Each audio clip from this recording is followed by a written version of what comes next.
Di tanah Minangkabau yang makmur, berdiri megah istana Pagaruyung. Keindahannya memancarkan cahaya emas kecoklatan, dikelilingi bukit hijau dan langit biru. Dari sinilah cerita hikayat Cindo Mato bermula.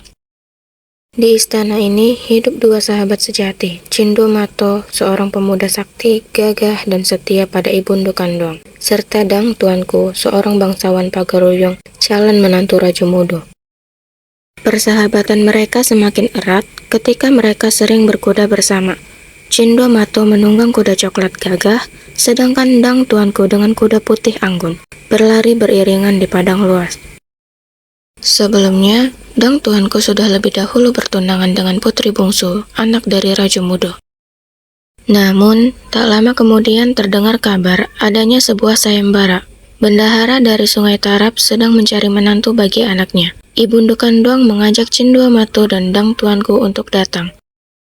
Dalam sayembara itu, Cindo Mato, Dang Tuanku, dan ibundu kandung dengan hormat meminta izin kepada keluarga bendahara agar Putri Lenggong-gini dapat diperistri.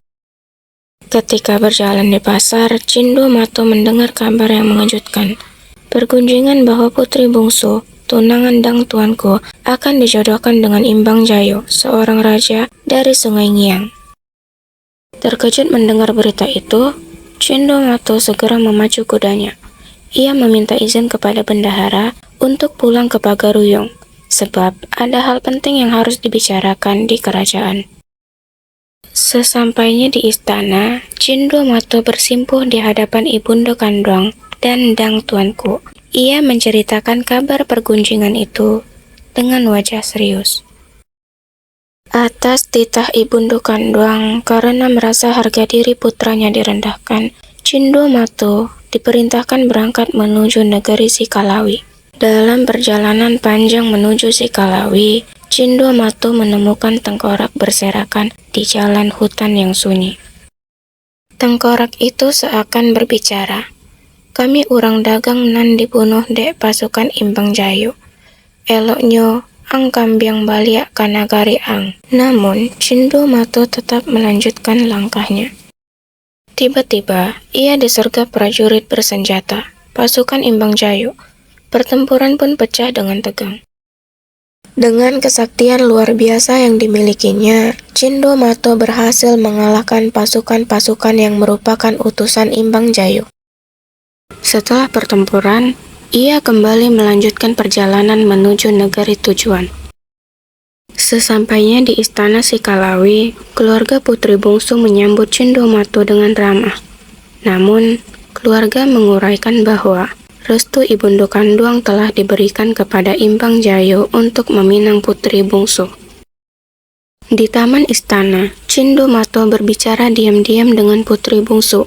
Mereka berbincang dengan tenang. Setelah bersepakat, Cindo Mato membawa lari sang putri meninggalkan istana. Istana pun gempar. Cindo Mato tertangkap dan ditahan. Ibundu kandung yang mendengar berita tersebut segera mengadakan rapat dengan para menteri untuk membahas masalah tersebut. Dang Tuanku murka. Ia berdiri marah, menolak sahabatnya ditahan.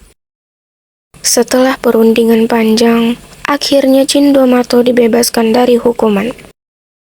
Tak lama kemudian, rapat adat kembali digelar. Diputuskanlah dua pernikahan. Cindo Mato dengan Putri Lenggong-gini dan Dang Tuanku dengan putri bungsu anak dari Raja Mudo. Akhirnya, pesta besar pun digelar. Suasana meriah dengan tarian adat, musik telempong, dan hidangan megah khas Minangkabau.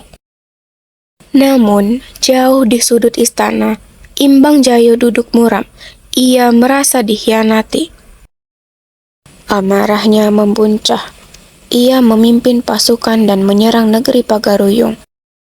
Ibundu kandung bersama Dang Tuanku dan Cindo Mato berusaha menghentikan serangan Imbang Jayo.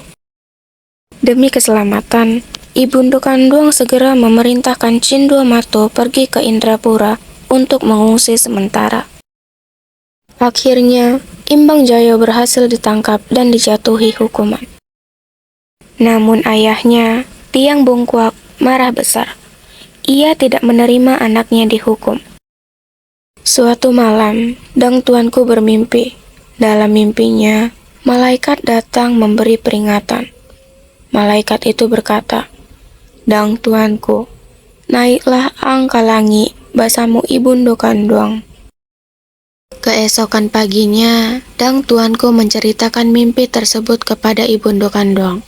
Setelah perbincangan lama, mereka akhirnya memutuskan agar Cindomato diangkat menjadi raja. Namun, kedamaian tak lama. Pasukan Tiang Bongkok menyerbu Pagaruyung. Pertempuran kembali pecah. Dalam keadaan terdesak, Cindomato terpaksa menyerahkan diri kepada Tiang Bongkok dan mengakui kekalahan. Sementara itu, Ibundo Kanduang dan Dang tuanku benar-benar terbang naik ke langit, meninggalkan bumi. Cindomato tidak benar-benar diam. Ia mencari keris pusaka yang ternyata tersimpan di ruang bawah tanah kerajaannya. Dengan keris sakti itu, Cindomato akhirnya berhasil menewaskan Tiang Bongkok. Ia kembali ke istana. Rakyat mengangkatnya lagi sebagai raja bersama permaisurinya, Putri Lenggongkini. Dari pernikahan tersebut, mereka dikaruniai seorang putra laki-laki penerus tahta kerajaan Pagaruyung.